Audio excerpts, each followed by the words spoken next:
दोस्तों, देश में हर रोज मुसलमान को लेकर एक नया विवाद खड़ा होता है। हालांकि मुसलमान का उसमें कोई हाथ नहीं होता। बहराइच को आपने देखा, बहराइच में जो कुछ भी हुआ, मैं डंके की चोट कह रहा हूं कि मुसलमान का उसमें कोई हाथ नहीं है। ना कोई पत्थर मारने की वीडियो है, न राम गोपाल मिश्रा को धक्का मुक्की या गोली मारने की कोई वीडियो है। आजकल सोशल मीडिया का जमाना है, कोई भी चीज किसी से बचकर नहीं निकल सकती। लेकिन राम गोपाल मिश्रा के केस में कोई वीडियो इस तरह की मुसलमान के लिए नहीं है। अभी वो मामला ठंडा हुआ नहीं था। दीपावली को लेकर एक नया परसेप्शन देश में चालू हो गया। सुप्रीम कोर्ट ने पटाखों को बैन किया, बजाय इसके कि लोग उसका पालन करते, मुसलमानों के सर ठीकरा फोड़ दिया। और बीजेपी का हर वक्त प्रवक्ता, आरएसएस, विश्व हिंदू बजरंग दल, जितने भी ये हिंदू संगठन हैं, जितने भी साधु सन्यासी हैं, तमाम के तमाम उन पटाखों के बंद को लेकर मुसलमानों की बकरीद से जोड़ना उन्होंने शुरू कर दिया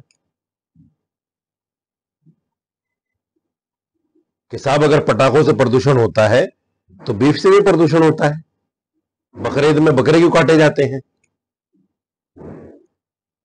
और ये वो लोग कह रहे हैं जिनके यहां बलि के नाम पर साउथ में भैंस भी काटी जाती है, गाय भी काटी जाती है, बकरे भी काटे जाते हैं।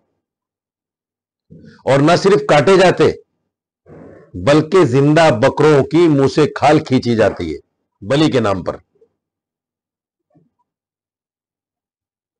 उनको पकड़कर जकड़कर तलवार से उनकी गर्दनें अलग कर दी जाती हैं बलि के नाम पर। ये वो लोग मुसलमानों पर इल्जाम लगा रहे हैं। उस बलि से प्रदूषण नहीं होता। मुसलमान अगर जायज तरीके से, क्योंकि इस्लाम धर्म के अंदर यह चीज मौजूद है, कुर्बानी, और इस्लाम में कुरान ने, हदीस ने यह कहा है, बताया गया है कुरान और हदीस में कि किन किन जानवरों की आप कुर्बानी कर सकते हैं, किन किन जानवरों का गोश्त आप खा सकते हैं। कई बार तो ऐसा लगता है कि देश से संविधान उठ गया है। ऐसा लगता है कि संविधान नाम की चीज देश में कुछ है ही नहीं। अगर संविधान होता तो इस तरह की अनर्गल बातें मुसलमान को लेकर और मुसलमान को त्योहारों को लेकर नहीं होती। लेकिन कर रहे हैं लोग, क्योंकि उससे वोट बैंक बनता है।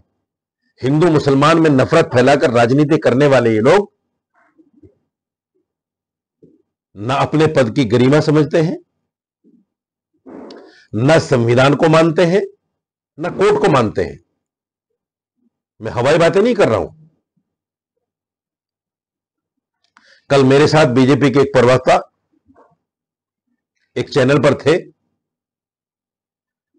उन्होंने इधर उधर से घुमा फिरा के बहुत सारी बातें कही और साथ में यह भी कहा कि सबसे ज्यादा प्रदूषण जो फैलता है वो बीफ से फैलता है, जानवरों को काटने से फैलता है। मैंने उनसे कहा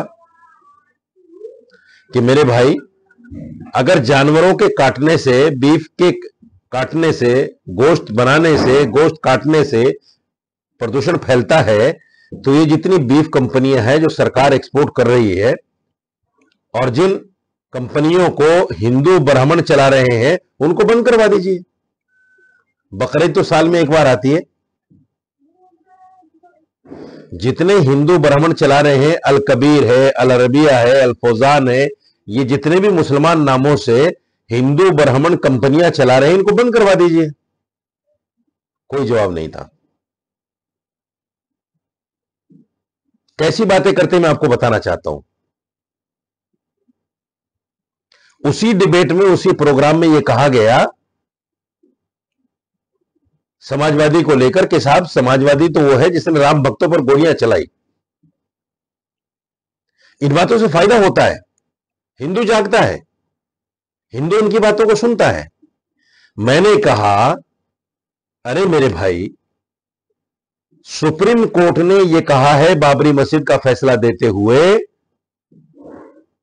कि बाबरी मस्जिद को इलीगल तरीके से तोड़ा गया, और जो लोग उस कॉन्स्पिरेसी में शामिल थे, उस काम में शामिल थे, उनके खिलाफ सजा होनी चाहिए, उन पर कानूनी कार्रवाई होनी चाहिए। यह सुप्रीम कोर्ट कह रहा है, और आप उनको राम भक्त कह रहे हैं।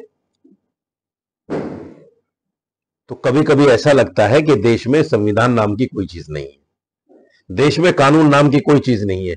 जो बीजेपी के प्रवक्ता के मुंह से निकल गया वही सब कुछ सही है। और क्यों ना हो, जब पीएम से लेके सीएम तक और सीएम से लेके प्रवक्ता तक और हर छोटा बड़ा नेता इसी बात को कहता है। कुर्बानी को लेकर मेरे साथ में साध्वी प्राची, मैं नाम लेकर बोल रहा हूं, कल एक चैनल पर थी, उन्होंने यही अनर्गल बातें की कि साहब दीपावली में तो पटाखे छोड़ने से प्रदूषण होता है, और ये बकरीद में बकरे काटते हैं उससे प्रदूषण नहीं होता। तो मैंने उनसे दो बातें कही, जिसका एक का भी वो जवाब नहीं दे पाई। पहली बात मैंने उनसे ये कही कि देश में संविधान है, आप मानते हैं कि हां संविधान है? तो मैंने कहा, जब संविधान ने अपने धर्म पर अमल करने की हर इंसान को, हर व्यक्ति को आजादी दी है, तो क्या मुसलमान अपने धर्म पर अमल ना करे? अगर वो बकरीद में बकरा काट रहा है या वो नॉनवेज खा रहा है, तो वो अपने धर्म पर अमल करते हुए खा रहा है, संविधान ने इजाजत दी है। दूसरे, आप मुझे बताइए, ये दीपावली है, पटाखावली नहीं है। मैंने आपके धर्म की सारी किताबें पढ़ी हैं, मुझे कहीं नहीं मिला कि दीपावली में पटाखे जलाओ। मैंने उनको चैलेंज किया कि आप मुझे एक किताब से, गीता से, उपनिषद से, रामायण से, महाभारत से, ये धार्मिक जितनी भी किताबें हैं, वेदों से, आप मुझे एक किताब से साबित करके बता दीजिए कि दीपावली में पटाखे जलाने धार्मिक काम है। मैदान छोड़ के भाग गई, मैदान छोड़ के भाग गई। योगी जी कहते हैं बटोगे तो कटोगे।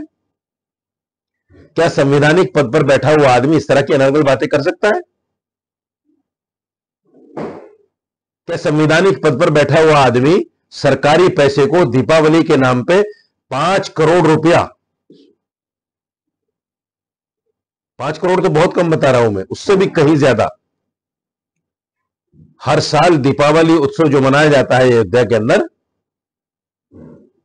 और इस साल तो बताया जा रहा है कि 500 करोड़ रुपया उस पर खर्च किया गया।